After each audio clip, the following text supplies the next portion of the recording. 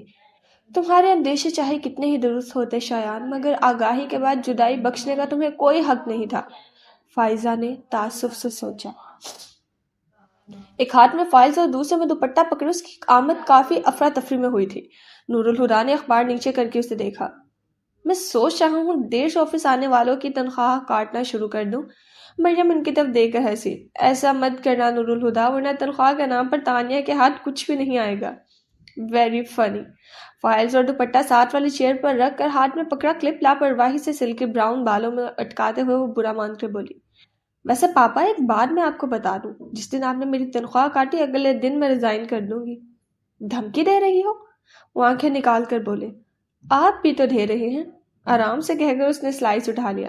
اچھا آرام سے کھاؤ۔ اسے جلدی جلدی سلائس منہ میں ٹھوستے دیکھ کر مریم نے ٹوکا۔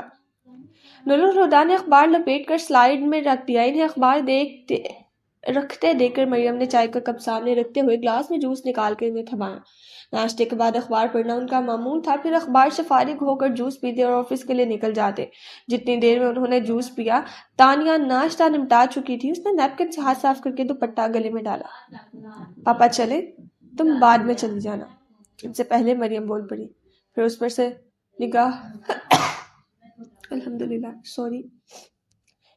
نگاہ ہٹا کر انہوں نے نور الہدا کو دیکھا۔ میں تانیہ سے کچھ بات کرنا چاہتی ہوں۔ اوکے۔ انہوں نے کوئی اعتراض نہیں کیا۔ اچھا سنو، انہیں اٹھا دے کر وہ مزید بولی، آفس جانے سے پہلے بابا جان سے ملتے جانا۔ رات ان کی طبیعت کافی خراب تھی۔ ان کا موڈ ایک دم سے بدل گیا اور رکھائی سے بولے، میں بزنس مین ہوں، ڈاکٹر نہیں۔ اور چلے گئے تو تانیہ مریم کی طرف آئی۔ سمجھ نہیں آتا مما، آخر پاپا دادا جان کے ساتھ اتنا روڈ بیہیو کیوں کرتے ہیں؟ کیا آپ جانتی ہیں ان دونوں کے درمیان کیا ٹینشن ہے؟ میں کیسے جان سکتی ہوں؟ انہوں نے فوراً لا علمی کا اظہار کیا۔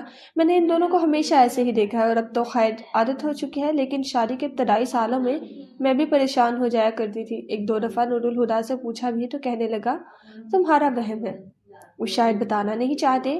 اس خیال سے میں نے کبھی زیادہ کوریدا نہیں، اور اب تو مجھے بھی اپنا وہم ہی لگتا ہے۔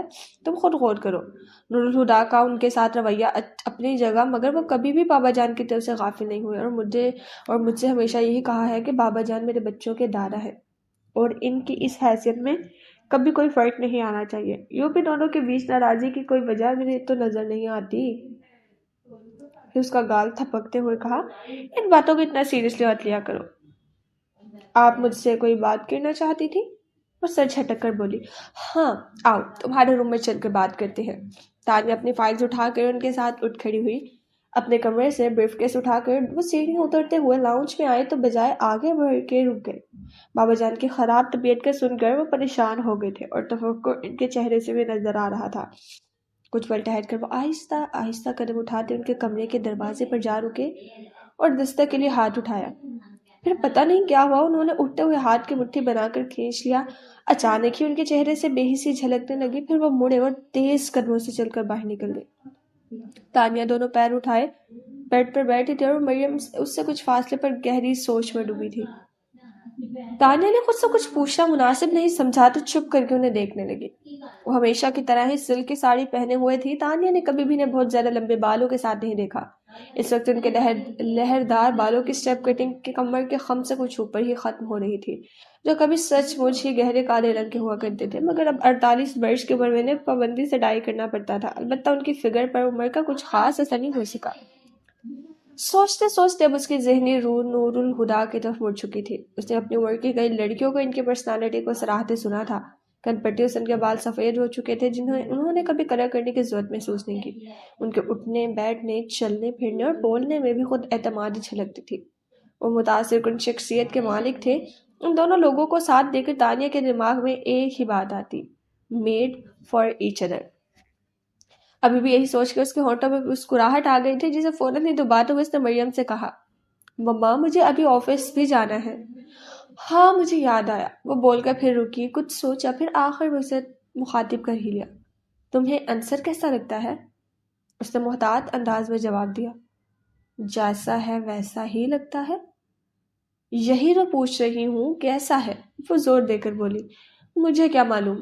اس نے پہلو تہی کی، معلوم کیوں نہیں ہے؟ آخر تم دونوں بچپن کے دوست ہو۔ بچپن کی دوستی تو ماما بچپن میں ہی ختم ہوگی جب وہ پڑھنے کے لیے ابروڈ چلا گیا تھا۔ اب وہ میرا دوست نہیں، صرف فاروقی گروپ آف انڈسٹری کا وینڈور ہے، اور اگر وہ میرے لیے کچھ ہے بھی تو بس تیمور انکل کا بیٹا، اس کے علاوہ کچھ نہیں۔ اس بار وہ بولی تو اس کے لہجے میں کوئی گنجائش نہیں تھی۔ مریم نے سانس بھر کر کہہ ہی دیا، انصر نے تمہیں پرپوز کیا ہے؟ خود؟ وہ حیران ہوئی۔ مجھ سے تو عروسہ نہیں بات کی ہے، مگر ظاہرہ بیٹے کی مرضی سے ہی کی ہوگی۔ وہ خاموش بیٹھی رہی۔ وہ باقاعدہ طور پر رشتہ لے کر آنے کی اجازت مانگ رہی ہے۔ تمہارے پاپا کو بھی پروپوزل اچھا لگا ہے اور دادا جان نے بھی اپروو کر دیا ہے، مگر ظاہر ہے آخری فیصلہ تم کو ہی کرنا ہے، سوچ کر جواب دینا۔ مما لیکن اس نے کچھ کہنا چاہا پر مریم نے بیچ میں ہی روک دیا۔ دیکھو اس بار کوئی ٹال مٹول نہیں چلے گی۔ جب تک تم پڑھ رہی تھی تب تک تو ٹھیک تھا، پر اب جو سال پھر سے تم بہانے بنا رہی ہو وہ میری سمجھ سے باہر ہے۔ مجھے سمجھ نہیں آتا آخر تم شادی کے بارے میں کب سیریس ہوگی؟ مما پلیز اس ذکر کو ابھی رہنے دیں، اس نے کوشش کر کے بول ہی دیا، مگر انہوں نے جیسے سنا ہی نہیں۔ تمہیں کچھ اندازہ ہے تمہاری عمر کتنی ہو چکی ہے؟ ظاہر سی بات ہے یہ سوال اس سے جواب مانگنے کے لیے نہیں کیا گیا تھا۔ 24 سال، اور جب میں 24 سال کی تھی تو تم میری گود میں تھی۔ وہ رک کر اس کی فک ہوتی شکل دیکھ کر بولی، میں نے پہلے بھی تم سے کہا ہے، اب پھر کہہ رہی ہوں، اگر تمہاری اپنی کوئی چوائس ہے تو کھل کر کہہ دو، مجھے یا کسی بھی دوسرے شخص کو کوئی اعتراض نہیں ہوگا۔ اس کی آنکھوں میں ایک دم ہی شایان کا چہرہ ابھر آیا تو اس نے سختی سے پلکیں بند کی، پھر کھول کر انہیں دیکھا۔ اور اگر تمہاری کوئی چوائس نہیں ہے تو بیٹا میں کہوں گی کہ تمہارے لیے انصر سے بہتر اور کوئی نہیں ہو سکتا۔ انہوں نے توقف کیا، پھر پیار سے اس کے بالوں پر ہاتھ پھیرنے لگی۔ تانیہ یہ وقت جو اس پل تمہارے ہاتھ میں ہے بہت خوبصورت ہے، اسے نہ گواؤ۔ میں جاؤں؟ کچھ دیر بعد اس نے ہلکے سے پوچھا۔ ہاں جاؤ، انہوں نے اجازت دیتے ہوئے کہا۔ ان کے پاس سے اٹھ کے وہ دادا جان کے پاس آ گئی۔ تم گئی نہیں؟ بس جا رہی ہوں۔ پھر بیڈ پر ان کے برابر ٹکتے ہوئے بولی جہاں وہ نیم دراز تھے، اب آپ کی طبیعت کیسی ہے؟ تمہیں دیکھ کر ٹھیک ہو گئی ہے، وہ کستن مسکرائی۔ اظہر فاروقی کچھ جھجکے پھر پوچھا، نور الہدا بھی گھر پر ہے؟ نہیں، وہ آفس جا چکی ہے۔ آہستہ سے کہہ کر اس نے ان کا ہاتھ چھوم کر کہا، آئی لو یو دادا جان۔ وہ جانتے تھے کہ یہ الفاظ ان کی تکلیف کا نعم البدل نہیں ہو سکتے، پھر بھی وہ مسکرائے اور اسے حوصلہ ہوا۔ پھر انہیں اللہ حافظ کہہ کر وہ باہر پورچ میں آگے اپنی کار ریورس کر ہی رہی تھی کہ ڈاکٹر سراج بیک وے مرر میں گیٹ سے اندر آتے دکھائی دیے۔ وہ گاڑی میں بیٹھے بیٹھے ہی کھڑکی سے سر نکال کر بولی، ڈاکٹر صاحب آپ اس وقت؟ ویسے ٹھیک وقت پر آئے ہیں، آج دادا جان کی طبیعت کچھ ٹھیک نہیں۔ وہ کھڑکی کے پاس آ کر جھکتے ہوئے بولے، اگر منگل کو مجھے کرنل صاحب کے چیک اپ کے لیے آنا ہی ہوتا ہے، اور آج بھی میں شام کو آنے ہی والا تھا، پر فاروقی صاحب کا فون آیا کہ کرنل صاحب کی طبیعت ناساز ہے، تو میں صبح آ گیا۔ آپ کو پاپا نے فون کیا ہے؟ وہ خوشگوار حیرت سے بولی۔ ہاں۔ اچھا؟ وہ ہنسی۔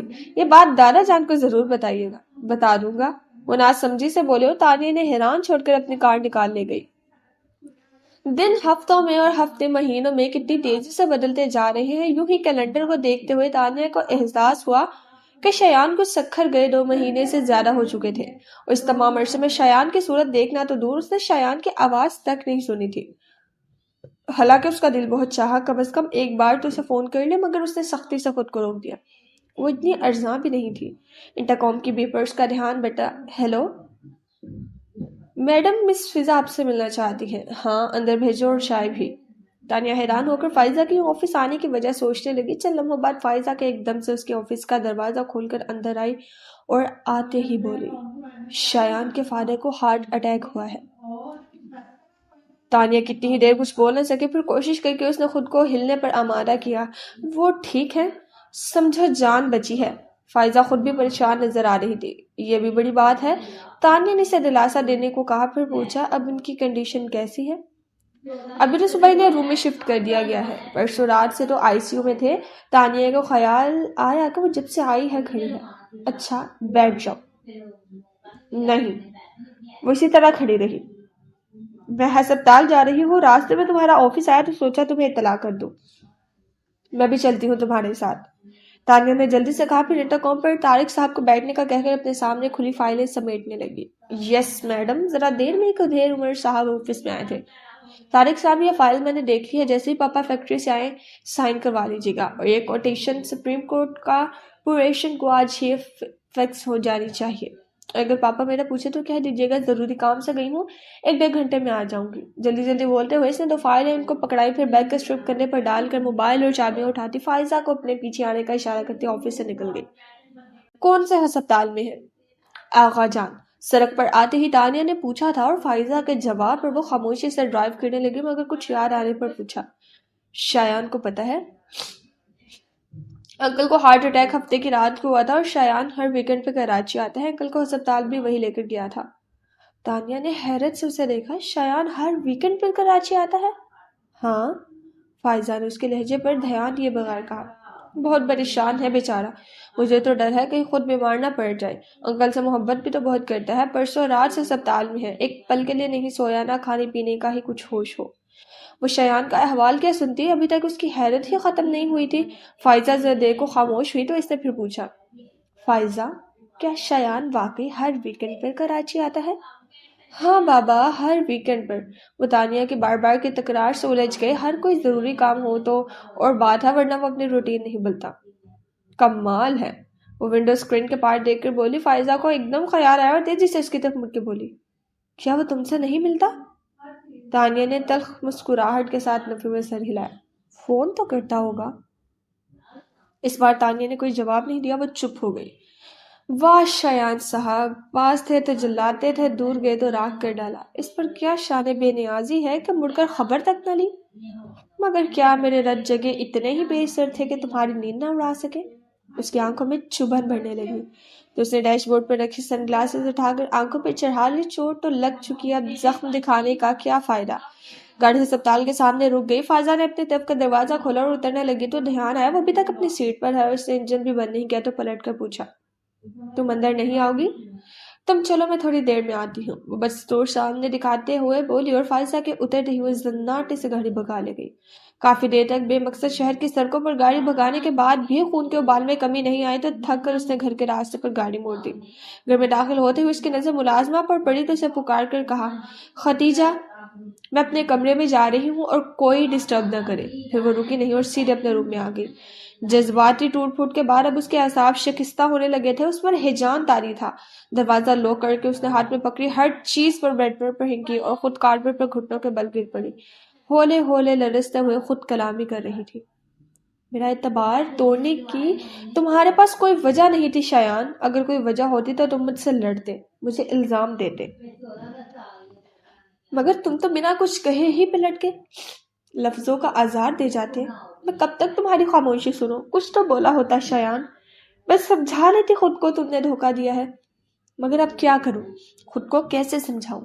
اب اس کی آواز بلند ہو جاتی، درد سے پھٹے اپنے سر کو دونوں ہاتھوں سے پکڑے اس کا گلا رند کیا تھا۔ قصور تمہارا نہیں، غلطی میری ہے۔ میں نے کیوں تم پر اعتبار کیا؟ میں نے کیوں تم سے محبت کی؟ کیوں میں آج بھی تم سے محبت کرتی ہوں؟ جب ساتھ ہی نہیں دینا تھا تو تم کیوں میرے پاس آئے؟ اگر جانا ہی تھا تو میری زندگی میں، میرے دل میں آنے کا تمہیں کیا حق تھا؟ پاس آ کر دور جانے کا، جھلک دکھا کر چھپ جانے کا کھیل بہت بار کھیلا ہوگا۔ وہ اب چلا رہی تھی، بہت سو کو تڑپایا ہوگا، بہت ہوں گی جو تمہارے لیے روتی ہوگی، مگر میں تانیہ فاروقی ہوں، ان بہت سے لڑکیوں سے بہت الگ۔ مجھے تڑپتا دیکھنے کی تمہاری خواہش کبھی پوری نہیں ہوگی شایان، نہ میں تڑپوں گی اور نہ روں گی۔ تم وہ نہیں جس کے لیے میں خود کو برباد کر لوں۔ وہ کہہ رہی تھی کہ وہ نہیں روئے گی، مگر دونوں بازو سختی سے اپنے گرد لپیٹ کر پیشانی گھٹنوں سے ٹکا کر گٹھری بھری وہ پھوٹ پھوٹ کر رو دی تھی۔ سورج ڈھل چکا تھا اور کمرے میں نیم اندھیرا بھرنے لگا تھا، لیکن تانیہ نے لائٹ جلائی نہ ہی پردے سمیٹے۔ وہ بے حس و حرکت اوندھے منہ کارپیٹ پر سمٹ کر لیٹی تھی۔ اب وہ رو نہیں رہی تھی، اس کا چہرہ ستا ہوا تھا، بال بے ترتیب ہو رہے تھے، بکھرے بکھرے حلیے کے ساتھ اس کے سر میں درد کی تیز لہریں اٹھ رہی تھیں۔ کئی گھنٹوں تک رونے کی وجہ سے وہ تھک چکی تھی، اب اس میں اتنی طاقت بھی نہیں تھی کہ اٹھ کر بیٹھ کے دراز سے پین کلر ہی نکال کر لے لے۔ پھر کچھ وقت سے ہی صحیح، مگر اس نے خود کو ہلنے پر آمادہ کر ہی لیا۔ کھسک کر ٹیبل کی طرف گئی، ٹیبل کے سہارے سے بیٹھنے کے بعد اس نے جگ سے پانی گلاس میں ڈالا اور گلاس پکڑ کر اٹھتے ہوئے بیڈ پر آ کر بیٹھ گئی۔ پھر ڈراز کھول کر پین کلر نکالی اور 2 گولیاں پانی کے ساتھ لے کر گلاس سائڈ ٹیبل پر رکھا اور بیڈ پر لیٹ گئی۔ اس کا دل چاہ رہا تھا کہ سو جائے، مگر آنکھوں میں درد اتنا زیادہ تھا کہ بند کرنا بھی مشکل تھا۔ وہ چت لیٹی نیند آ جانے کا انتظار کرتی رہی۔ اگلی صبح شاور لے کر ڈریسنگ روم میں آئے تو آئینے میں اپنی ہی صورت دیکھ کر حیران رہ گئی. آنکھوں کے گرد ہلکے سوجے ہوئے تھے. نہانے سے چہرے کی پسمردگی تو کم ہو گئی تھی مگر زردی جھلک رہی تھی. اس حالت میں سب کا سامنا کرنا مشکل لگ رہا تھا مگر اس کا سوا چارہ بھی کیا تھا. گیلے بالوں کو ڈرائی سے خشک کر کے وہ ڈرائنگ روم میں آ ہی گئی. عمیر اور زید تو کالج جا چکے تھے اور دادا جان بھی ناشتہ ان کے ساتھ کر کے اس وقت اسٹڈی میں چلے جاتے تھے. مریم البتہ نور الہدا کے ساتھ ہی ناشتہ کرتی تھی اور جب سے تانیہ نے آفس جانا شروع کیا تھا وہ بھی ان کے ساتھ ڈائننگ ٹیبل پر موجود ہوتی. نور الہدا اس پر نظر پڑتے ہی چونک گئے. انہوں نے مریم کی دیکھا. ان کے تاثرات بھی نور الہدا سے مختلف نہیں تھے. بہادر میرے لیے چائے لے آؤ. سلائڈز پر بٹن لگاتے ہوئے وہ خود کو نارمل پوز کرنے کے لیے زور سے زیادہ اونچی آواز میں بولی تھی. تمہیں کیا ہوا ہے؟ مریم اس کے پوسٹ کرنے سے ذرا بھی مطمئن نہیں ہوئی تھی. تانیہ کو بھی اندازہ تھا کہ کچھ بھی نہیں سے کام نہیں چلے گا. اس نے چائے کا کپ اٹھایا جیسے ابھی بہادر چھوڑ گیا تھا اور سیب لے کر بولی. اب تو ٹھیک ہوں مگر طبیعت خراب ہو گئی تھی اس لیے آفس سے جلدی اٹھنا پڑا. پھر جو ٹیبلٹ لے کر سوئی ہوں تو 1 گھنٹہ پہلے ہی آنکھ کھلی ہے. اس نے غیر محسوس انداز میں کل سارا دن کمرہ نشین رہنے کی بھی وضاحت کر دی. مجھے ابھی بھی تم ٹھیک نہیں لگ رہی ہو. تمہیں ڈاکٹر کے پاس جانا چاہیے. جی مما وہ ان کی تاکید کے جواب میں بولی. مریم تو قدرے مطمئن ہو کر ناشتہ کرنے لگی مگر نور الہدا مستقل اسے دیکھ رہے تھے. حالانکہ انہوں نے کوئی سوال نہیں کیا تھا مگر ان کا اس طرح دیکھنا تانیہ کو پریشان کر رہا تھا. پھر بھی وہ آرام سے ناشتہ کرتی رہی. آخر انہوں نے تانیہ پر سے نگاہ ہٹا لی. میرا خیال ہے آج تم آفس میں جاؤ. گھر پر ہی رہ کر آرام کرو. میں بھی یہی سوچ رہی ہوں اسے کپ میں جھانکتے ہوئے کہا. نور الہدا اپنی جگہ سے اٹھے اور اس کے پاس آ کے اس کا چہرہ اپنے ہاتھوں میں لے کر اپنی طرف کیا. تمہیں تکلیف میں دیکھ کر مجھے بہت تکلیف ہوتی ہے مگر اس وقت تکلیف اور بھی زیادہ ہوگی جب تم اپنی تکلیف مجھ سے چھپاؤ گی. تانیہ کو ان کے چہرے پر وہی کھویا ہوا سا تاثر نظر آیا جو اکثر تانیہ کو دیکھتے ہوئے ابھر تھا. وہ جھک کر اس کے ماتھے کو چوم لیا. ان کی چوڑی پشت کو دیکھتے ہوئے تانیہ حیران ہو رہی تھی. نہ اس نے کچھ کہا نہ پاپا نے کچھ پوچھا. انہیں پھر شک کیسے ہوا کہ وہ کچھ چھپا رہی ہے. پھر وہ اٹھ کر اپنے کمرے میں آ گئی. جب یقین ہو گیا کہ نور الہدا چلے گئے ہیں تو لاؤنج میں آ کر وقت گزاری کے لیے ٹی وی آن کر کے بیٹھ گئی. مریم کہیں جانے کی تیاری میں لاؤنج سے ہو کر گزری. تانیہ نے دور سے انہیں بائے کہا. مسکرا کر اس کی طرف دیکھتے ہوئے انہوں نے دروازہ کھولا. پھر کچھ سوچتی نظروں سے گلاس وال کے دوسری طرف تانیہ کو دیکھ کر انہوں نے دروازہ بند کیا اور لاؤنج میں آ گئی. کچھ خاص پروگرام دیکھ رہی ہو؟ نہیں تم سے بات کرنا چاہ رہی تھی. کہیں بات تو کوئی نہیں ہے پر عروسہ کا اسرار بڑھتا جا رہا ہے. حالانکہ میں بہت واضح انداز میں اسے کہہ چکی ہوں کہ تم ابھی شادی کے لیے تیار نہیں مگر وہ کہتی ہے شادی نے سے ہی منگنی تو کی جا سکتی ہے. اور سچ پوچھا تو مجھے بھی اس کی بات پسند آئی ہے. فی الحال منگنی کر دیتے ہیں پھر جب تم ذمہ داری اٹھانے کو تیار ہو جاؤ تو شادی کر دیں گے. اور کیا پتا ایک بار انصر کے ساتھ رشتے میں بن کر شادی کا فیصلہ تمہارے لیے زیادہ آسان ہو جائے. پھر اسے چپ دے کر بولی. چپ کیوں ہو؟ کچھ تو بولو. کیا بولوں مما؟ وہ ہنسی. پلسرات پر ٹھہروں یا ہٹ جاؤں؟ کچھ حاصل نہیں ہوگا پر شاید کچھ گنوانا بھی نہ پڑے. لیکن اگر گزر جاؤں تو سب گنوا دوں گی مگر شاید تب بھی میرے ہاتھ خالی نہیں رہیں گے. بن مانگے ہی صحیح لیکن زندگی کچھ عطا تو کرے گی. پر نفع کس میں ہے اور نقصان کہاں؟ حساب کروں گی تو ہی پتا چلے گا. کیا کہہ رہی ہو؟ وہ خاک بھی نہ سمجھی. تانیہ انہیں دیکھ کر مسکرائی. آپ چاہتی ہے نا میں شادی کر لوں؟ ہاں میں سوچ کر جواب دوں گی. پتھر میں جونگ تو لگی. اس کی بات پر مریم نہال ہو گئی. بس اب چاہے تم کچھ بھی جواب دو میرے لیے تو یہ وہی بہت ہے کہ تم شادی کے بارے میں سوچنے کو تیار ہو گئی ہو. تانیہ انہیں خوش دے کر شرمندہ ہو گئی. اپنی خوشیوں کے بارے میں سوچتے ہوئے وہ ان کی خوشیوں سے کتنا دور ہو گئی تھی. جانے سے پہلے کتنی ہی دیر تک وہ اسے خود سے لپٹا کر پیار کرتی رہی. اس نے کہہ تو دیا کہ سوچے گی میں کچھ سوچنے کی کوشش میں وہ کچھ بھی سوچ نہیں پا رہی تھی. کتنا وقت گزر گیا. اسے کچھ احساس بھی نہیں تھا. کسی نے اس کے ہاتھ پر ہاتھ رکھا تھا. وہ چونک کر مڑی اور اپنے برابر بیٹھے عمیر کو دیکھ کر اسے ایک بار پھر چونکنا پڑا. وہ یونیفارم بدل چکا تھا جس کا مطلب تھا اسے کالج سے آئے کافی دیر ہو چکی تھی. تانیہ کو یقین نہیں ہوا کہ وہ پچھلے 3-4 گھنٹوں سے ایک ہی حالت میں بیٹھی تھی. بیٹھے بٹھائے کھو جانے کی عادت یا دادا جان کی ہے یا پھر پاپا کی؟ آپ نے یہ عادت کب سے اپنا لی؟ اتنی دیر سے آپ کو آواز دے رہا ہوں مگر آپ ہیں کہ کچھ سنتی نہیں ہیں. وہ میں کچھ سوچ رہی تھی. وہ اٹھتے ہوئے بولی. عزیر کہاں ہے؟ ڈائننگ ٹیبل پر آپ کا انتظار کر رہا ہے اور دادا جان بھی وہی ہے. چلو پھر. وہ ڈائننگ روم میں آ گئی. اسے بھوک نہیں تھی پر سب کا ساتھ دینے کو اس نے تھوڑے سے چاول پلیٹ میں نکال لیے. آپ ہی صبح بتا دیا ہوتا آپ چھٹی کرنے والی ہیں. میں بھی کالج نہیں جاتا. بہت اچھا کیا میں نے جو صبح نہیں بتایا، ورنہ بیکار کالج بنک کرتے۔ وہ زہر کو تعصب سے بولی تو عمیر ہنسا۔ یوں بھی اس کے ساتھ پورا دن بتانا آسان نہیں، وہ تو میری ہمت ہے جو اسے جھیل لیتا ہوں۔ دادا جان، تانیہ اور عمیر ہنسنے لگے تو وہ منہ بنا کر شکایتی انداز میں بولا، تم دونوں کیوں ہر وقت اسے چھیڑتے رہتے ہو؟ اس کی دادی میں دادا جان ذرا روک سے بولے تو میں جھٹ سے بولا، ہمیں چھیڑنے کی کیا ضرورت ہے، یہ پیدائشی چھڑا ہوا ہے، اور پھر تانیہ کے ساتھ مل کر ہنسنے لگا۔ بات صحیح تھی، اس لیے اظہر فاروقی بھی مسکرائے تو اس زہر بیچارہ اور روحار سا ہو گیا۔ روتے نہیں بیٹا، تم ان نامعقولوں کو چھوڑو اور کھانا کھاؤ۔ انہوں نے اسے پچکارتے ہوئے نوالا ان کے منہ میں رکھا تو وہ سچ مچ بہل کر کھانے لگا۔ دیکھا، تم تینوں میں ایک عزیر ہی ہے جو سیدھا اور معصوم ہے، اور تم دونوں ہر وقت اس کی معصومیت کا مذاق اڑاتے ہو۔ عزیر نے یوں گردن اکڑا کر دیکھا جیسے اظہر فاروقی نے اسے کوئی اعزاز بخشا ہو، اور اس کی اس حرکت پر وہ دونوں اور بھی ہنسنے لگے۔ وہ بھی ایک سہانی شام کا منظر تھا۔ گرم گھاس پر بھری ہوئی تھامیں وہ سہج سہج قدم اٹھاتی لان میں رکھی چیئرز کی طرف بڑھتی چلی آ رہی تھی، جن پر براجمان اظہر فاروقی اور نور الہدیٰ دنیا مافیا سے بے خبر نہ جانے کن باتوں میں الجھے ہوئے تھے۔ ان دونوں نے ہی اس کی آمد کو محسوس نہیں کیا تھا، بلکہ نور الہدیٰ تو اس وقت چونکہ جب ٹرے رکھنے کے لیے جھکتے ہوئے اس کا کاس سے دوپٹہ شانے سے سرک کر گھٹنے پر رکھے ان کے ہاتھ پر آ پڑا۔ اسے ایک ہاتھ سے دوپٹہ کندھے پر ڈالتے ہوئے دوسرے ہاتھ میں بڑا سا کپ اٹھا کر بابا جان کی طرف بڑھایا، مگر انہوں نے ہاتھ میں پکڑا اخبار ایک دم ہی اپنے سامنے پھیلا لیا۔ وہ سن سی ہو گئی۔ یہ ہو ہی نہیں سکتا تھا کہ اظہر فاروقی نے اسے اپنی طرف کب بڑھاتے نہ دیکھا ہو۔ نور الہدیٰ کو بھی ان کی حرکت اچھی نہیں لگی تھی، وہ خود کو بولنے سے روک نہ پائی۔ بابا جان، وہ آپ کو کب پکڑا رہی ہے؟ اظہر فاروقی نے ذرا سا اخبار کا کونا نیچے کرتے ہوئے سرسری سے انداز میں کہا۔ ٹیبل پر رکھ دو نا بیٹا، اور پھر سے اخبار اپنے سامنے کیا۔ اس نے کپ ان کے سامنے رکھا اور اس سے خاموشی سے کرسی پر بیٹھ گئی۔ اس کا چہرہ پتھر کی طرح بے جان تھا، ہر بار اپنے نظر انداز کی جانے پر اس کی کیفیت اتنی ہی شدید ہو جایا کرتی تھی۔ نور الہدیٰ اس کی اس قدر حساسیت پر اکثر حیران اور کبھی کبھار تو پریشان ہو جاتے۔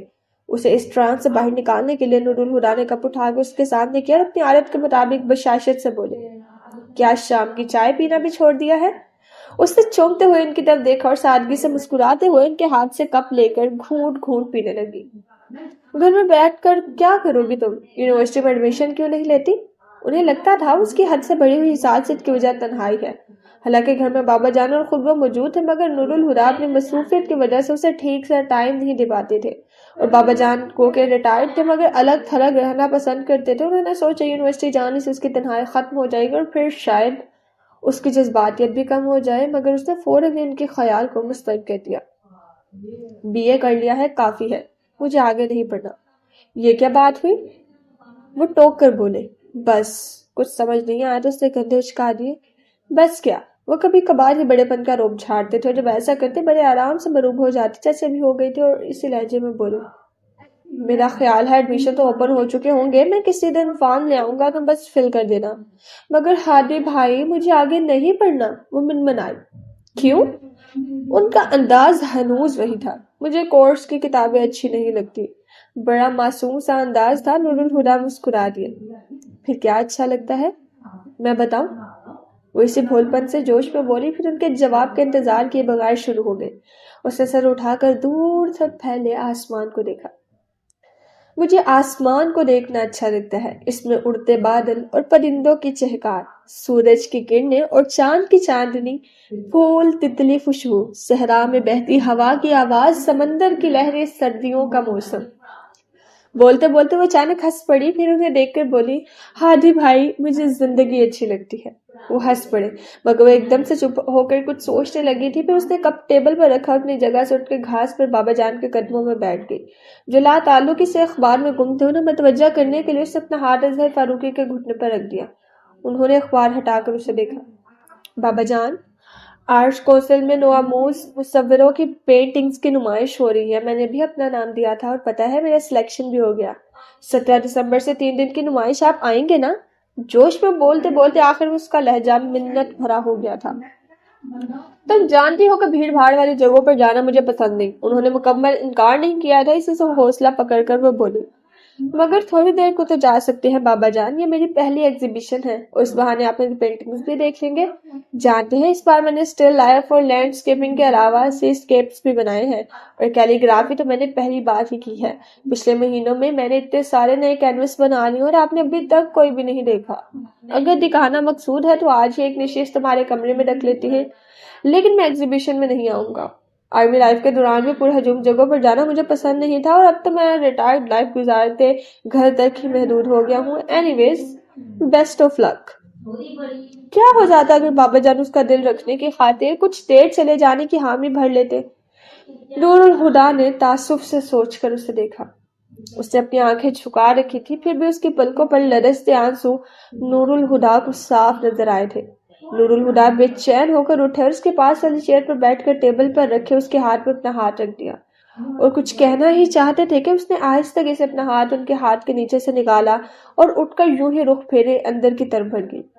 جوتوں سمیت بیڈ پر چت لیٹے نور الہدا کو اپنی کنپٹیوں پر نمی کا احساس ہوا تھا۔ وہ اٹھ بیٹھے، اپنے چہرے پر سے آنسوؤں کو صاف کر کے ہاتھ اپنی آنکھوں کے سامنے کیا اور پوروں پر ٹھہری نمی کو دیکھتے رہے۔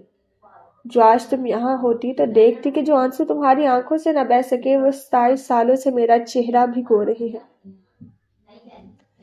بے سبب تو نہیں تیری یادیں، تیری یادوں سے کیا نہیں سیکھا، ضبط کا حوصلہ بڑھا لینا، آنسوؤں کو کہیں چھپا لینا، کانپتی ڈوبتی صداؤں کو چپ کی چادر سے ڈھانپ کر رکھنا، بے سبب بھی کبھی ہنسنا جب ہو بات کوئی تلخی کی، موضوع گفتگو بدل دینا، بے سبب تو نہیں تیری یادیں، تیری یادوں سے کیا نہیں سیکھا۔ وہ تھکے تھکے سے اٹھ کر کھڑکی کا پردہ ہٹا کر باہر جھانکا۔ پورچ کی تیز روشنی میں تانیہ بار بار ہارن بجا رہی تھی، پھر اظہر فاروقی چند لمحوں بعد اپنے پوتوں کے ساتھ نظر آئے۔ سنبھلنے کے لیے ہمیشہ ٹھوکر کی ضرورت کیوں ہوتی ہے؟ فرنٹ ڈور کھول کر بیٹھے اظہر فاروقی کو دیکھ کر انہوں نے سوچا۔ ہاتھ میں بکے پکڑے تانیہ نے ہسپتال کے انفارمیشن کاؤنٹر پر شایان کے فادر کا نام، ان کا روم نمبر پوچھا، روم نمبر 5۔ دبلی پتلی لڑکی نے کمپیوٹر سے چیک کر کے اسے بتایا۔ تھینکس کہہ کر تانیہ لفٹ کی طرف آئی۔ لفٹ سے نکلتے ہی تانیہ کو سامنے سے فائزہ آتی دکھائی دی۔ پاس آنے پر وہ بولی، کہاں جا رہی ہو؟ گھر، فائزہ نے جواب دے کر پوچھا۔ مگر پرسوں کیا ہوا تھا؟ تھوڑی دیر کام کہہ کر تم تو غائب ہی ہو گئی۔ ایک ضروری کام یاد آ گیا تھا، اس نے کہا۔ فائزہ گھر جانے کا ارادہ ترک کر کے اس کے ساتھ ہی چلتے ہوئے روم میں آ گئی۔ پہلا قدم کمرے میں رکھتے ہی تانیہ نے شایان کی موجودگی کو محسوس کر لیا تھا، مگر جان بوجھ کر نظر انداز کر کے وہ بیڈ پر لیٹے شخص کی طرف آ گئی۔ بیڈ کے ساتھ رکھی میز پر بکے رکھ کر اس نے ہلکی آواز میں پوچھا، ان کی طبیعت اب کیسی ہے؟ کافی بہتر ہے۔ اپنے پیچھے سے شایان کی بھاری آواز سن کر وہ سنبھل کر پلٹی، کوشش کر کے حیران ہوتے ہوئے بولی، تم؟ پھر کسدر مسکرائی، سوری میں نے تمہیں دیکھا نہیں۔ تبھی اس کی نظر صوفے پر بیٹھی سبز آنکھوں والی عورت پر پڑی۔ اس نے فوراً انہیں سلام کیا اور فائزہ کی طرف دیکھنے لگی کہ ان کا تعارف کروائے گی۔ خود سے وہ سمجھ نہیں سکی تھی کہ وہ شایان کی مدر ہیں یا کوئی رشتہ دار۔ ایسا ہی سوال تانیہ کے لیے ان کی آنکھوں میں تھا۔ فائزہ نے دانستہ ان سوالوں سے آنکھ چراتے ہوئے کہا، میرا خیال ہے باہر چل کر بات کرتے ہیں، یہاں ہماری آواز سے انکل کی نیند خراب ہوگی۔ دروازہ کھول کر باہر چلی گئی تو تانیہ اور شایان بھی آگے پیچھے باہر آ گئے۔ تانیہ فائزہ کے ساتھ ہی بینچ پر بیٹھ گئی۔ شایان دیوار سے کمر ٹکائے سامنے کھڑا تھا۔ اتنی دیر میں پہلی بار تانیہ نے اسے دیکھا۔ بلو جینز اور وائٹ شرٹ پہنے اس کا حلیہ رفسا تھا۔ کالے بال بے ترتیبی سے ماتھے پر پڑے تھے، شیو بڑھی ہوئی تھی اور آنکھوں کے نیچے ہلکے نظر آ رہے تھے۔ اپنے فادر کے لیے بہت پریشان ہے، تانیہ نے دل میں اس کے لیے ہمدردی محسوس کی۔ بہت اپسٹ ہو؟ آخر اس نے بات شروع کی۔ ابو میری زندگی کا لازمی حصہ ہیں، میں سب کچھ برداشت کر سکتا ہوں مگر ان کی تکلیف نہیں۔ انشاءاللہ وہ جلد ٹھیک ہو جائیں گے، تانیہ نے دل سے کہا۔ آج کل کیا کر رہی ہو؟ وہ بات بدلنے کو بولا۔ کچھ خاص نہیں۔ تو کرو نا، اور کتنا انتظار کرواؤ گی؟ کیا مطلب؟ میں سمجھی نہیں۔ شادی کی بات کر رہا ہوں۔ ایسے تم دونوں نے بہت مایوس کیا ہے، کیریئر کے پیچھے ہی پڑ گئی ہو، ورنہ میرا خیال تھا MBA کی ڈگریاں ملتے ہی تم دونوں ڈوری میں بیٹھ جاؤ گی۔ جان بوجھ کر اس نے یہ ٹاپک شروع کیا ہے۔ اس خیال سے تانیہ کو اس پر غصہ آنے لگا۔ فائزہ بھی کچھ چڑ گئی۔ تم اپنا خیال چھوڑو اور انکل کا خیال کرو، کتنا ارمان ہے انہیں تمہارے سر پر صحرا دیکھنے کا۔ یوں بھی عمر میں تم ہم دونوں سے ہی 3 سال بڑے ہو۔ پہلے تمہاری شادی ہوگی، ہمارا نمبر تو بعد میں آئے گا۔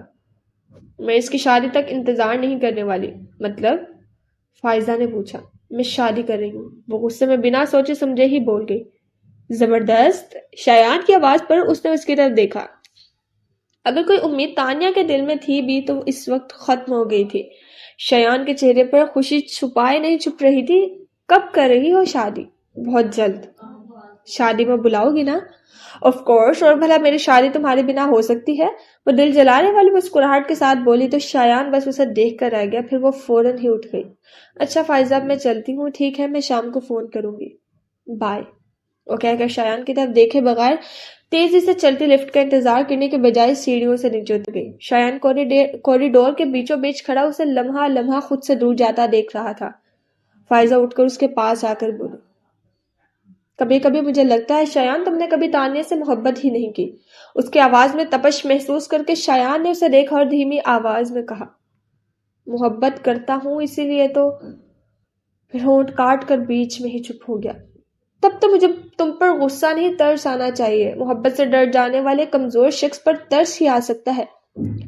بول کر وہ رکی نہیں، ایک جھٹکے سے آگے بڑھ گئی اور شایان شکستہ سے انداز میں وہی بینچ پر بیٹھ گیا۔ انٹرنس اندر پیر رکھتے ہی تانیہ نے ڈرائنگ روم سے آتی آوازوں کو سنا، وہیں رک گئی۔ اندر مریم کے مہمان آئے بیٹھے تھے۔ اندر سے آتی آوازوں سے اس نے اندازہ لگایا کہ عروسہ بھی ڈرائنگ روم میں موجود تھی، مگر اس وقت کسی میل ملاپ کے موڈ میں نہیں تھی۔ لیکن مشکل یہ تھی کہ ڈرائنگ روم کا دروازہ کھلا تھا اور لاؤنج کی سیڑھیاں ٹھیک ڈرائنگ روم کے سامنے تھی، اور یہی سیڑھیاں اس زینے تک جاتی تھی جس پر تانیہ کا کمرہ تھا۔ اب اگر وہ اپنے کمرے میں جانے کے لیے سیڑھیوں تک آتی تو کھلے دروازے سے اسے دیکھا جا سکتا تھا۔ تانیہ نے کچھ سوچ کر دروازہ بند کیا اور باہر آ گئی۔ لان کے چکر کاٹ کر وہ سرے فاروقی کے پچھلے حصے کی طرف نکل آئی۔ اب اس کے سامنے سیاہ آبنوس کا بے حد لمبا اور کافی چوڑا منکش دروازہ تھا، مگر اس دروازے کے دونوں پٹون کو پکڑ کر دھکیلتے ہوئے تانیہ کو کچھ زیادہ طاقت نہیں لگانی پڑی۔ دروازہ کھلتے ہی تانیہ پر جیسے طلسم خوشربا کا کوئی باغ کھلا تھا۔ کم از کم تانیہ کو یہ جگہ کسی جادو نگری کی طرح ہی لگا کرتی تھی۔ قصر فاروقی کا یہ پورشن باقی گھر سے الگ تھلگ تھا اور تقریباً نا استعمال ہونے والا تھا۔ تانیہ نے ایک قدم اٹھایا اور وسیع ہال میں آ گئی۔ ہال کے دونوں جانب آمنے سامنے دروازے تھے۔ بائیں طرف کا دروازہ ڈرائنگ روم میں کھلتا تھا، جس کے ایک جانب کچن موجود تھا۔ ڈرائنگ روم میں دوسری طرف ایک اور دروازہ تھا جو راہداری سے جڑا تھا، جس کے آگے لاؤنج تھا۔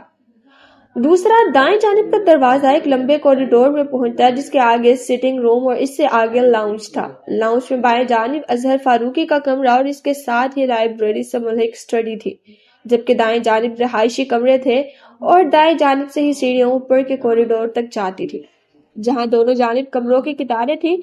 یعنی اگر کوئی اس ہال کے ایک دروازے سے نکلتا تو پورے قصر فاروقی کا چکر کاٹ کر واپس یہاں پہنچتا۔ اس پورشن کی انوکھی خصوصیت تھی کہ وہ بیک وقت گھر کے ہر حصے سے جڑا بھی تھا اور پورے گھر سے الگ بھی تھا۔ ہال کے داخلی دروازے کے سامنے دبیز قالین کا بڑا سا ٹکڑا تھا، جس کے ساتھ رکھا لکڑی کا آرام دہ فرنیچر اسے نشست گاہ کا روپ دے رہا تھا۔ دائیں طرف کی دیوار پر بڑا سا آئینہ تھا جس پر آرٹ ورک کیا گیا تھا۔ آئینے کے نیچے ایک چھوٹی میز کے ساتھ دو کرسیاں تھیں، جبکہ ہال کی باقی دیواروں پر بھی کئی طرح کے پینٹنگز آویزاں تھے اور چھت سے بڑا جھومر لٹک رہا تھا۔ ناک کے سیدھ میں تھوڑا آگے جا کر سیڑھیاں تھیں، جن کے بائیں جانب ایک اونچا لکڑی کا سٹول تھا جس پر گھومنے والے ڈائلر کے ساتھ پرانی طرز کا فون رکھا تھا، مگر اس فون کا کنیکشن نکال دیا گیا تھا۔ سیڑھی کے اوپر جینے کے سامنے ایک دروازہ تھا جس کے دونوں پٹوں سے لٹکتی زنجیر میں تالا لگا تھا۔ تانیہ نے ہمیشہ یہی سنا تھا کہ وہ کمرہ اسٹور روم ہے۔ یہ جگہ اتنی کشادہ تھی اور دروازے سے سیڑھیوں کا فاصلہ اتنا زیادہ تھا کہ زینے والے کمرے کی بالکنی عمارت کے سامنے کی طرف سے دائیں جانب کھلتی۔ ویسے تانیہ کے لیے تو اسٹور روم میں بالکنی کی موجودگی کافی حیران کن تھی، جبکہ بالکنی میں بڑا سا لکڑی کا جھولا اور چھت سے ونڈ چارمز لٹک رہے تھے جن کا مدھر سنگیت چاندنی رات میں مبہوت کر دیا کرتا تھا۔ اور اضافی حیرت کی بات تو یہ تھی کہ بالکنی میں رکھے گملوں میں لگے پودوں اور مارننگ گلوری کی خوبصورت بیل ہری بھری تھی، لیکن تانیہ نے کبھی کسی کو انہیں پانی دیتے نہیں دیکھا تھا۔ گھر کے کسی فرد سے تو پوچھنا ہی بیکار تھا، مگر نوکروں سے بھی ایک آدھ بار اس نے جاننا چاہا تو انہوں نے صاف انکار کر دیا کہ وہ کبھی اس کمرے میں نہیں گئے۔ اس ہال کے تمام دروازے، سیڑھیوں اور زینے کی ریلنگ، حد تو یہ ہے کہ تمام فرنیچر بھی منکش آبنوسی لکڑی کا تھا۔ یوں تو سارا قصر فاروقی ہی سفید سنگ مرمر سے بنا تھا، مگر سیاہ اور سفید کا یہ پرکشش امتزاج گھر کے اور کسی حصے میں نظر نہیں آتا تھا۔ ایسا لگتا تھا کہ وقت کے ساتھ ساتھ باقی گھر کی رینوویشن تو ہوتی رہی، مگر اس حصے کو جان بوجھ کے ہاتھ نہیں لگایا گیا، یہاں وقت کو قید کر دیا گیا تھا۔ ہال کے دروازے سے اندر داخل ہو کے بائیں طرف کے دروازے سے گزر کر ڈائننگ روم میں آتے تانیہ کو محض چند سیکنڈ ہی لگے تھے، مگر اسے یوں لگا جیسے ایک عہد سے گزر آئی ہو۔ لاؤنج پہ قدم رکھنے سے پہلے اس نے ڈرائنگ روم سے آتی آواز پر دھیان دیا. وہ سب بدستور گپ شپ میں مصروف تھے. تانیہ اطمینان سے اظہر فاروقی کے کمرے تک آئی اور دستک دینے والے تھی کہ کسی نے کہا کرنل صاحب اپنے کمرے میں نہیں ہے. تانیہ نے مڑ کر بہادر کو دیکھا جو ڈرائنگ روم میں چائے لے کر جانا اسے دیکھ کر رک گیا تھا. کہاں گئے ہیں؟ زمینوں پر گئے ہیں, کل شام تک آ جائیں گے. آپ کو کچھ کام تھا تانیہ بی بی؟ نہیں, تم جاؤ. تانیہ نے اسے جانے کو کہا, پھر خود ہی اسے آواز دے کر روک لیا. بہادر. جی تانیہ بی بی. وہ روبوٹ کی طرح واپس مڑا. جب مہمان چلے جائیں تو مجھے بتا دینا, میں دادا جان کے کمرے میں ہوں. ٹھیک ہے جی, وہ کہہ کر چلا گیا. تو تانیہ دروازہ کھول کر کمرے میں آ گئی. کچھ دیر تو وہ یوں ہی کھڑی رہی جیسے سوچ رہی ہو اب کیا کروں. پھر اس نے ہینڈ بیگ بیڈ پر ڈالا اور خود بھی جوتے اتار کر آرام سے لیٹ گئی. وہ جس زاویے سے لیٹی تھی آتشدان کے اوپر لگی تصویر اس کی آنکھوں کے سامنے تھی. کرنے کو اور تو کچھ تھا نہیں. وہ یوں ہی اس تصویر کو دیکھنے لگی. یہ تصویر کسی 19-20 سال کی نوجوان لڑکی کے چہرے کا کلوز اپ تھا. کشادہ پیشانی پر تیکھے ابرو کمان کی طرح کاٹدار تھے. بڑی بڑی سنہری مائل غلافی آنکھیں جن پر خمدار پلکوں کی گھنی جھالر تھی. ستوان آنکھ, گال سرخی مائل بھرے بھرے تھے. ہونٹ گداز اور تھوڑی قدرے باریک تھی. چہرے کی رنگت کندنی تھی جس کے اطراف میں شہد جیسے رنگت والے سلکی بال بکھرے ہوئے تھے. کانوں میں موتیوں کے آویزہ لٹک رہے تھے اور کندھوں پر بڑا سفید دوپٹہ بھی نظر آ رہا تھا. وہ جو بھی تھی بلا شبہ حسین تھی, مگر حسن بھی تو دو طرح کا ہوتا ہے. کچھ چہرے ایسے ہوتے ہیں جن کو دیکھتے ہی آنکھیں چندھیا جاتی ہیں کیونکہ کچھ اور نظر ہی نہیں آتا. پھر جب وہ آنکھوں سے اوجھل ہو جاتے ہیں تو ذہن یوں ہڑبڑا کر جاگتا ہے جیسے نیند سے جاگا ہو. پھر جتنی بار انہیں دیکھا جائے اپنی کشش کھوتے جاتے ہیں. البتہ کچھ چہرے ایسے بھی ہوتے ہیں جو آنکھوں کو چندھیاتے نہیں باندھ لیتے ہیں یوں کہ پھر کسی اور طرف دیکھنے کو دل ہی نہیں چاہتا. پھر چاہے وہ آنکھوں سے اوجھل ہو جائیں ان کا اثر باقی رہتا ہے اور جتنی بار وہ سامنے آئے لگتا ہے پہلی بار دیکھ رہے ہیں. اس لڑکی کا چہرہ بھی ان چہروں میں سے تھا جن سے نظر نہیں ہٹتی, بالکل اسی طرح جیسے تانیہ کی نظر نہیں ہٹ رہی تھی. تانیہ نے کئی بار دیکھا تھا کہ ظرف فاروقی کسی بت کی طرح بیٹھے گھنٹوں اس تصویر کو تکا کرتے تھے. ان کی محویت پر تانیہ کو حیرت ہوا کرتی تھی, لیکن اب خود اس تصویر کو دیکھتے ہوئے بالکل محو ہو چکی تھی. مگر اس کی محویت کی وجہ محض اس لڑکی کا حسن نہیں تھا. تانیہ نے وہ تصویر تو سینکڑوں بار دیکھی تھی مگر تصویر والی کو کبھی نہیں دیکھا تھا. پھر بھی پتہ نہیں کیوں اسے یہ چہرہ بہت مانوس لگتا تھا. اس کے ذہن میں وہ سوال سر اٹھا رہے تھے جو بچپن میں اس تصویر کو دیکھ کر اس کے ذہن میں آتے تھے. وہ کون ہے؟ اس کی تصویر اس گھر میں کیوں لگی ہے؟ اس کا اس گھر کے مکینوں سے کیا تعلق ہے؟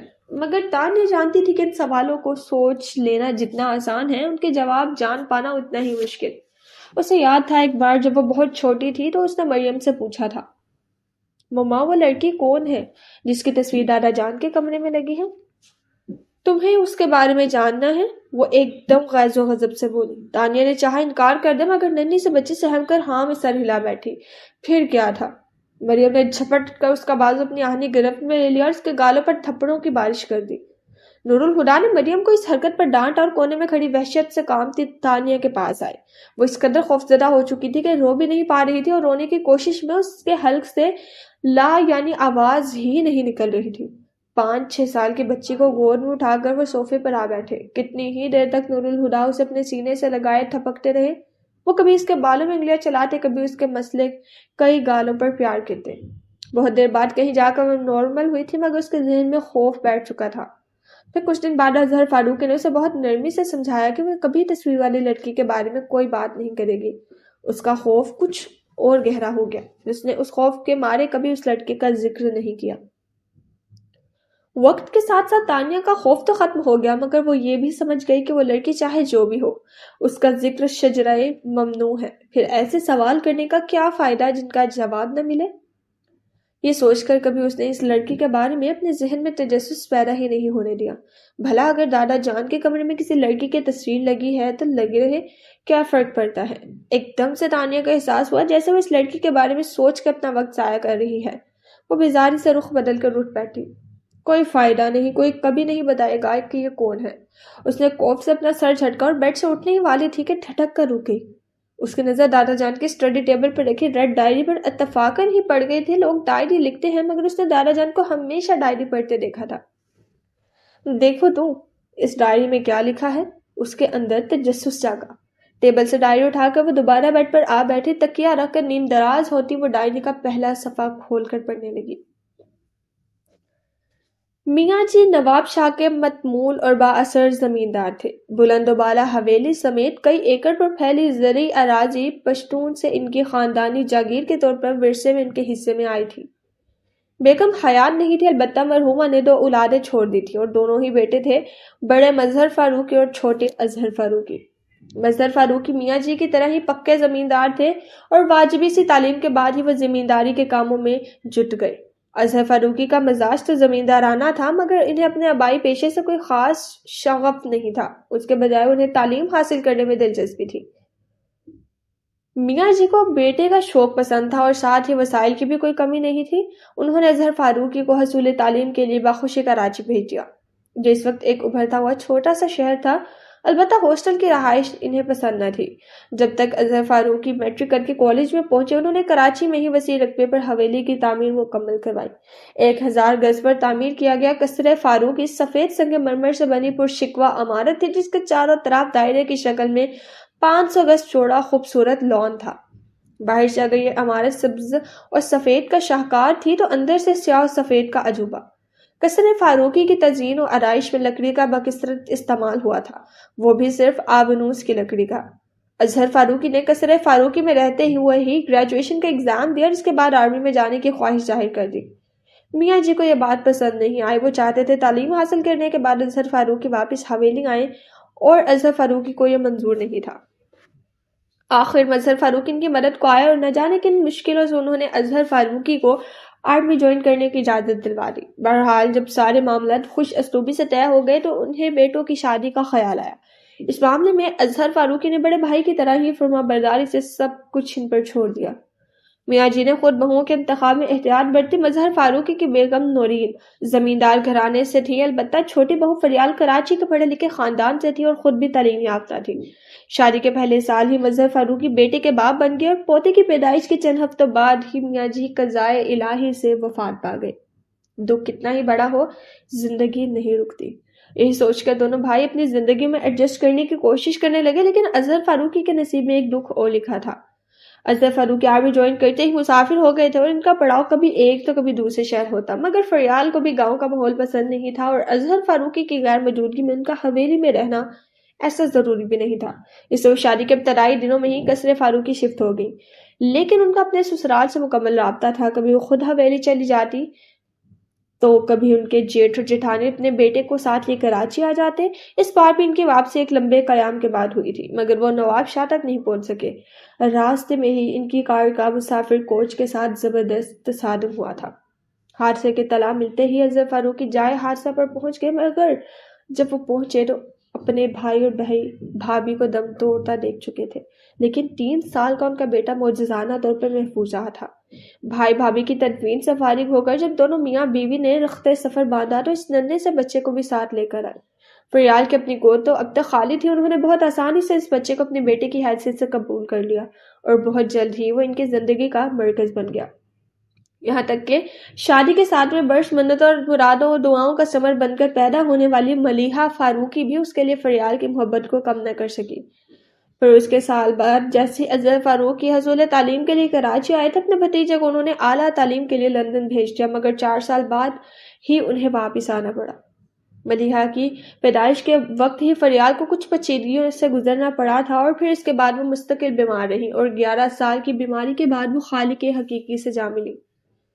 پالنے والی ماں کو کندھا دے کر وہ پھر لندن سدھار گئے، مگر ملیحہ کی زندگی میں خلا ہمیشہ کے لیے ٹھہر گیا۔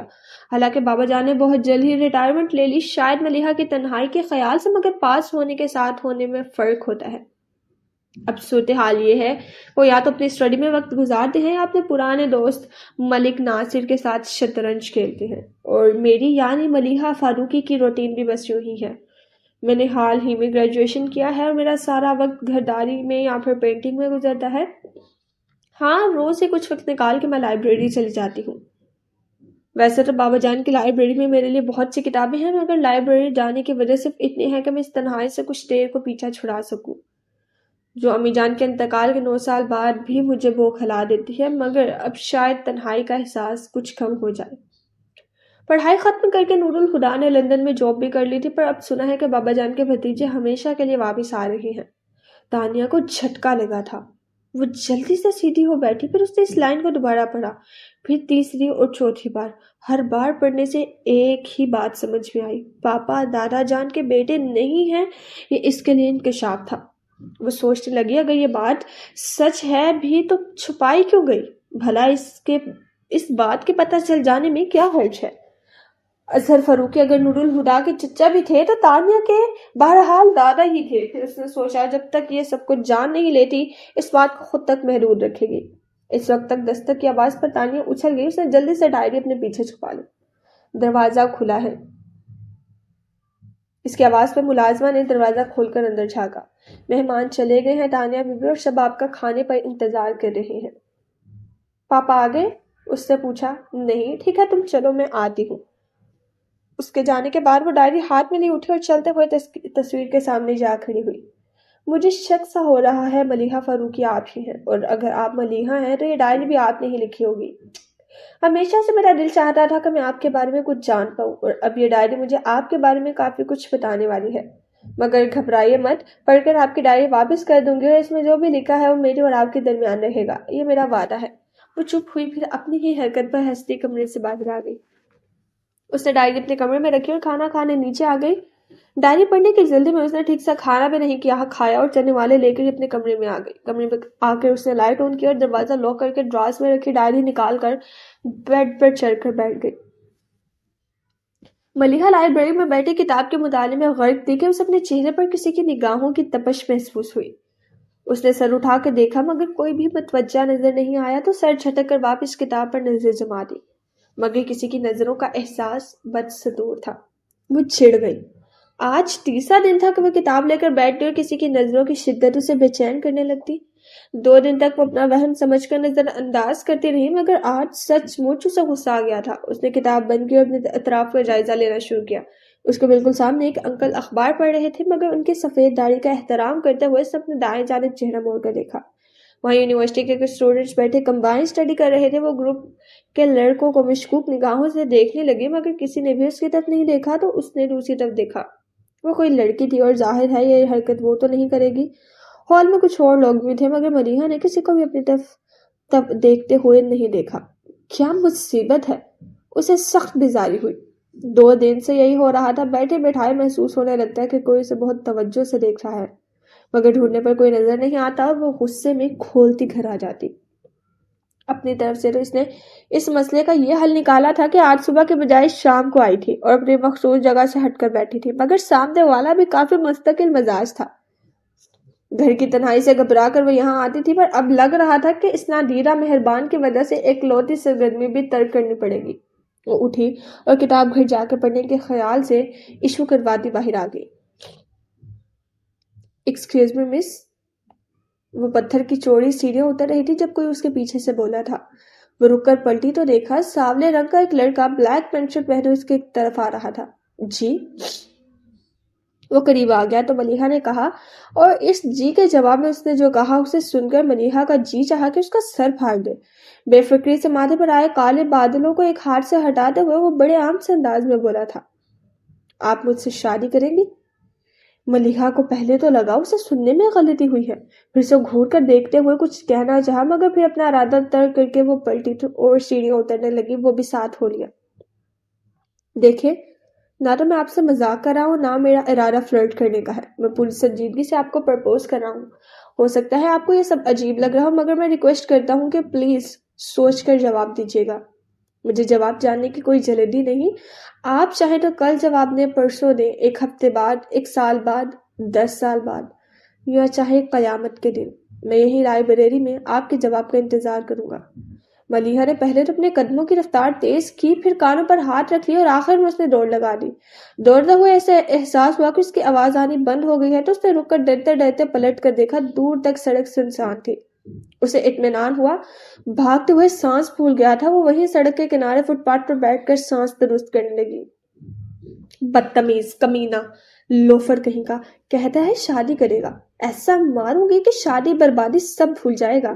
ایڈیٹ، جواب لینے آئے گا، بد تہذیب انسان، آئے گا تو آتا رہے، میں تو اب مر کر بھی ادھر کا رخ نہ کروں۔ وہ فٹ پاتھ پر بیٹھی اونچی آواز میں سے صلواتیں سنا رہی تھی۔ وہ تو شکر تھا سڑک بالکل خالی تھی، ورنہ اگر کوئی اسے اس حال میں دیکھ لیتا تو ہاتھ پکڑ کر پاگل خانے چھوڑاتا۔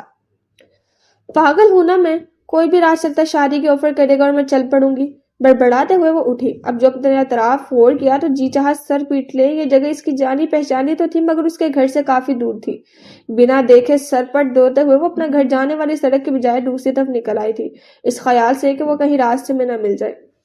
واپس پلٹنے کے بجائے اس نے آگے جا کر مین روڈ سے گھر جانے کا سوچا اور آگے بڑھی۔ پھر ایک دم ہی غصے میں پلٹ کر جہاں سے آئی تھی اس طرف منہ کر کے زور سے بولی، الو کا پٹھا، بابا کو بتا دوں نا تو کل اسی گلی سے تمہارا جنازہ نکل رہا ہوگا۔ فوجی کا ہاتھ پڑا تو دماغ ٹھکانے پر آ جائے گا۔ وہ یوں بول رہی تھی جیسے وہ کھڑا سن رہا ہو۔ وہ سارے راستے بکتے جھکتے گھر پہنچی تو اسے فاروق کی لان میں ہی مل گئی۔ وہ تو سیدھی اندر جانے والی تھی پر انہیں اپنی طرف آتا دیکھ کر ان کی طرف بڑھی۔ السلام علیکم بابا جان۔ وعلیکم السلام۔ آج تم نے کچھ زیادہ ہی دیر کر دی۔ ان کی بات پر اس نے بے ساختہ کلائی پر بنی گھڑی کی طرف دیکھا۔ وہ عام طور سے 2-2.5 گھنٹے میں واپس آ جاتی تھی مگر آج اس کی واپسی 3 گھنٹے بعد ہوئی تھی۔ ایک تو پہلے اس نے خوب دماغ خراب کیا، پھر غصے میں اتنا خیال بھی نہیں آیا کہ رکشہ یا ٹیکسی ہی کر لیتی، اسے کوستے پیدل ہی چلی آئی۔ ایک پاگل جو مل گیا تھا، پھر دیر کیسے نہ ہوتی۔ وہ آہستہ بولی، کیا کہہ رہی ہو؟ اس کے ہونٹ ہلتے دیکھ کر انہوں نے پوچھا۔ کچھ نہیں، آپ میرا انتظار کر رہے تھے تو کچھ کام تھا؟ ہاں، مجھے پوچھنا تھا تم نے نور الہدا کا کمرہ تو ٹھیک سے سیٹ کر لیا ہے؟ کتنی بار پوچھیں گے، اس نے دل میں کہا، پھر ان کی تشریح کرنے کے خیال سے بولی، آپ بے فکر رہیں بابا جان، میں نے ان کے کمرے کی ہر چیز خود اپنے ہاتھوں سے سیٹ کی ہے۔ پھر ان کے پاس سے ہٹ کر وہ کچن کے سامنے سے گزرتی پچھلی طرف کے ہال میں آ گئی۔ ہال کی سیڑھیاں ایک ایک کر کے چڑھتی وہ اپنے کمرے میں آئی۔ یہ کمرہ بہت کھلا اور کافی بڑا تھا اور آرائشی لڑیوں کی مدد سے کمرے کو 2 حصوں میں تقسیم کیا گیا تھا۔ ایک طرف کا حصہ بیڈ روم تھا جس میں وارڈروب بھی ساتھ ہی جوڑا گیا تھا۔ وارڈروب کے ایک طرف اٹیچ باتھ روم تھا۔ بیڈ کی پائنٹی کی طرف تھوڑا ہٹ کر صوفہ سیٹ رکھا تھا جس کے درمیان میں درمیانے سائز کا ٹیبل بھی موجود تھا۔ دوسرا حصہ آرٹ اسٹوڈیو کا لک دے رہا تھا۔ سامنے کی دیوار پر لکڑی کا لمبا سا ریک مناسب اونچائی پر دیوار سے جوڑا گیا تھا جس پر کچھ کینوس سوکھنے کے لیے رکھے تھے، کچھ کینوس دیوار کے ساتھ بھی رکھے تھے۔ ایک طرف رائٹنگ ٹیبل کے ساتھ کرسی رکھی تھی۔ ایک گول اونچا ٹیبل بھی تھا جس پر کلر ٹیوبز اور پینٹنگز برش رکھے تھے۔ پاس ہی ایزل بھی موجود تھا۔ کمرے میں بالکنی بھی تھی جس کی چھت سے ملیحہ نے ڈھیر سارے ونڈ چائمر لٹکا رکھے تھے۔ بالکنی میں موجود جھولے سے بھی اس نے چھوٹی چھوٹی گھنٹیاں باندھ رکھی تھی۔ ملیحہ کو ان ملی جلی آوازوں کا مدھم سریلا شور بہت پسند تھا۔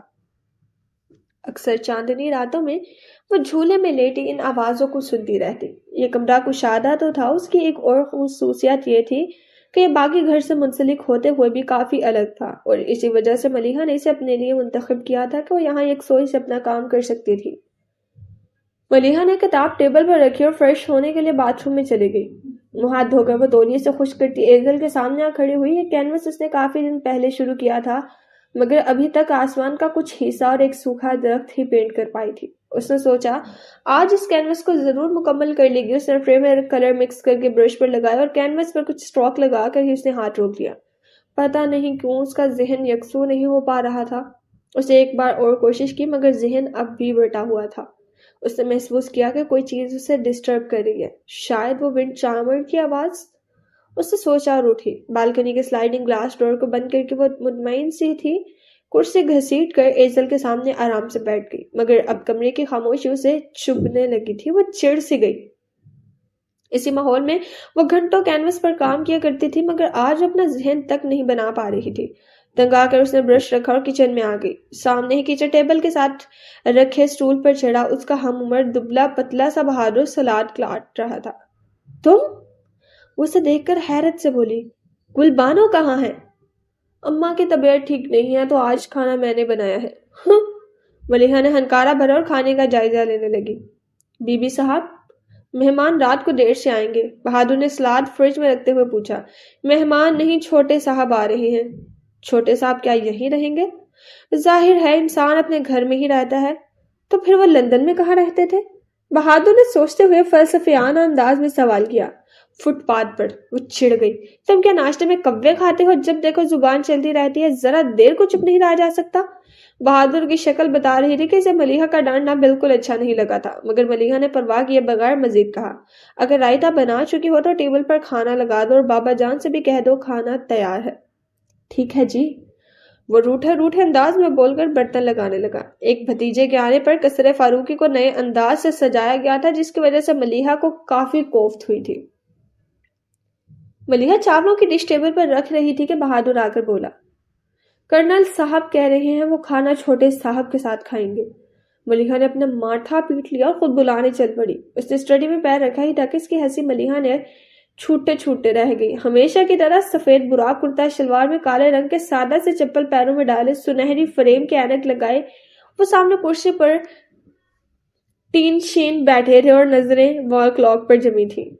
وہ ڈالے آگے بڑھی اور چلتے ہوئے ان کے پاس فرش پر بیٹھ کر اپنا ہاتھ ان کے گھٹنے پر رکھا۔ یہ اس کی بچپن کی عادت تھی، اسے جب بھی بابا جان کو متوجہ کرنا ہوتا تو مخاطب کرنے کی بجائے ان کی طرف دیکھنے لگتی۔ اصغر فاروقی نے کلاک سے نظر ہٹا کر اسے دیکھا۔ کھانا کھا لیں بابا جان؟ آج تو کھانا نور الہدا کے ساتھ ہی کھاؤں گا، تم جا کر کھا لو۔ بابا جان ان کی فلائٹ 11 بجے لینڈ کرے گی اور گھر آنے تک 1:30 بج جائیں گے۔ اتنی رات کو آنے کے بعد وہ صبح کے ناشتے سے پہلے کچھ نہیں کھائیں گے۔ مجھے کھانا نہیں کھانا۔ انہیں ملیحہ کی بات صحیح لگی تھی، پھر بھی کھانے کے لیے نہیں مانے تو ملیحہ نے پھر اصرار کیا، تھوڑا سا کھا لیں، آپ جانتے ہیں مجھے اکیلے کھانا پسند نہیں۔ کھانا کھانے کے لیے بھوک کا لگنا ضروری ہے، کسی کے ساتھ ہونا نہیں۔ تمہیں بھوک لگ رہی ہے تو جا کر کھا لو، انہوں نے نرمی سے مگر قطعی لہجے میں کہا۔ اسے برا لگا تو مزید کچھ نہیں کہا۔ وہ اٹھ کر ڈائننگ روم میں آ گئی۔ بہادر، اس کی آواز پر بہادر بوتل کے جن کی طرح حاضر ہو گیا۔ کھانا اٹھا دو۔ وہ اپنے کمرے سے جا کر لائبریری سے ایشو کروائی کتاب اٹھائے لاؤنج میں بیٹھی۔ 11 بجنے میں 1 گھنٹہ باقی تھا کہ بابا جان اسٹڈی سے نکل کر لاؤنج میں آئے، پھر اسے دیکھ کر بولے، ملیحہ۔ جی بابا جان؟ وہ کتاب بند کرتے ہوئے بولی، میں ایئرپورٹ کے لیے نکل رہا ہوں، پھر سوچا ایک نظر نور الہدا کا کمرہ دیکھ لوں۔ آئیے بابا جان۔ وہ ان کا اشارہ سمجھ کر فوراً کھڑی ہو گئی۔ ملیحہ سے آگے سیڑھیاں چڑھتے ہوئے وہ ایک دم ہی پلٹ کر بولے، تم نیچے کا کوئی کمرہ ٹھیک کروا لیتی، اب وہ اتنی رات کا تھکا ہوا سیڑھیاں چڑھ کر اپنے کمرے میں جائے گا؟ ملیحہ چاہتے ہوئے بھی نہ کہہ سکی کہ آپ نہیں کہا تھا کہ نور الہدا کے لیے اوپر والا کمرہ ٹھیک کروانا؟ اسے گراؤنڈ فلور پر رہنا پسند نہیں۔ اچھی بات یہ ہوئی کہ کمرے میں جا کر انہیں مین میخ نکالنے کا موقع نہیں ملا۔ ملیحہ نے بڑے دھیان سے کمرہ سیٹ کیا تھا اور ضرورت کی ہر چیز وہاں پہنچائی تھی۔ وہاں سے باہر نکلے تو سارے ملازموں کو لائن میں کھڑا کر کے ہدایتیں دینا شروع کی، جب تک میں نور الہدا کو لے کر ایئرپورٹ سے آ نہیں جاتا تم میں سے کوئی سرونٹ کوارٹرز کی طرف پھینکے گا بھی نہیں۔ بہادر اور نذیر، تم دونوں فوراً گاڑی رکتے ہی نور الہدا کا سامان نکال کر اس کے کمرے میں پہنچا دینا، اور گلاب خان، وہ چوکیدار کی طرف مڑے، پہلے ہارن پر ہی گیٹ کھل جانا چاہیے، اگر دیر لگی تو یاد رکھنا میری رائفل کو ابھی زنگ نہیں لگا، اور یہ ڈرائیور کدھر رہ گیا ہے؟ دیکھو ذرا اس نے گاڑی تیار کی ہے یا نہیں۔ ایک ملازم بھاگا باہر کی طرف گیا یا پھر بھاگتے ہوئے ہی واپس آیا۔ جیپ تیار ہے کرنل صاحب۔ کوئی مجھے ایک گلاس پانی کے ساتھ سر درد کی ٹیبلٹ دے گا؟ صوفے پر ڈھیر ہوتے ہوئے ملیحہ نے صدا لگائی۔ اسے اتنی دیر تک جاگنے کی عادت نہیں تھی، مگر آج تو جاگنا مجبوری تھا۔ کچھ دیر بعد ہی ملازم نے پانی کا گلاس کے ساتھ ٹیبلٹ لا کر اسے پکڑا دی۔ ٹیبلٹ لے کر ملیحہ نے کتاب پھر سے کھولی۔ 1 بجتے ہی ملیحہ کی نظر وال کلاک سے جیسے چپک گئی تھی۔ اس کا خیال تھا کہ 1:30 بجے تک تو ہر حال میں وہ لوگ جائیں گے، مگر 2 بجے، پھر 2:30، پھر 2:45 اور تنگ آ کر 3 بجے ملیحہ نے ایئرپورٹ انکوائری کا نمبر ملا دیا۔ پتہ چلا فلائٹ 3 گھنٹے لیٹ تھی، اور یہ تو سوچنا بھی بیکار ہے کہ بابا جان مجھے فون کر کے اطلاع دیتے۔ ریسیور رکھتے ہوئے اسے خود سے کہا۔ پھر بہادر اور نذیر کے علاوہ اس نے سب نوکروں کو سرونٹ کوارٹر میں بھیج دیا اور خود لاؤنج میں آ کر سنگل صوفے پر بیٹھ گئی۔ جہاں وہ بیٹھی تھی وہاں سے مین انٹرنس بالکل اس کی نظر کے سامنے تھی۔ دونوں پاؤں صوفے پر رکھے کشن گود میں لیے وہ سمٹ کر بیٹھی تھی۔ نیند کے بارے اس کا برا حال تھا، لیکن جانتی تھی اگر نور الہدا کے استقبال کو وہ بنفس نفیس موجود نہ ہوئی تو بابا جان ناراض ہوں گے۔ انتظار کرنا بھی کتنا مشکل کام ہے۔ تھک کر سوچتے ہوئے اچانک ہی اس کی ذہنی روح بہک گئی۔ آپ چاہے کل جواب دیں، پرسوں، یا چاہے قیامت کے دن، میں انتظار کروں گا۔ اس وقت تو اسے غصہ ہی آیا تھا، مگر اب وہ گمسم سی ہو گئی تھی۔ کیا کوئی قیامت کے دن تک کسی کا انتظار کر سکتا ہے؟ اس نے خود سے سوال کیا اور پھر فوراً ہی جواب بھی دے ڈالا، امپوسیبل۔ 4:30 بجے کے قریب ہارن کی آواز آئی۔ فلائٹ ایکچولی ٹیک آف کے وقت ہی لیٹ ہو گئی تھی. لندن کا موسم تو آپ جانتے ہیں. ایئرپورٹ جانے سے پہلے اگر آپ انکوائری سے معلوم کر لیتے تو اتنی زحمت نہ ہوتی اور اظہر فاروقی کے ساتھ اندر آتے. نور الہدا نہ جانے کیا بولنے والے تھے کہ صوفے پر بے خبر سو رہی لڑکی کو دیکھ کر چپ ہو گئے. ابا جان نے بھی اسے دیکھ لیا تھا. یہ اس طرح کیوں سو رہی ہے؟ وہ ناگوار سے پاس کری ملازمہ سے بولے جو گاڑی کی آواز پر کوارٹر سے نکل کر پورش میں آ گئی تھی اور اب ان کے ساتھ ہی اندر آئی تھی. بابا جان پلیز. انہوں نے آہستگی سے انہیں ٹوکا. پھر ملازمہ سے کہا تم جاؤ. بابا جان کو ساتھ لی ان کے کمرے میں چھوڑ کر وہ اپنے کمرے میں جانے کے لیے صوفے کے پاس سے گزرے تو خیر ارادی طور پر بازو پر لٹکتا کوٹ جھکتے ہوئے اس پر پھیلا دیا. وہ اپنے کمرے میں آئے اور جوتوں سمیت ہی بیڈ پر لیٹ گئے.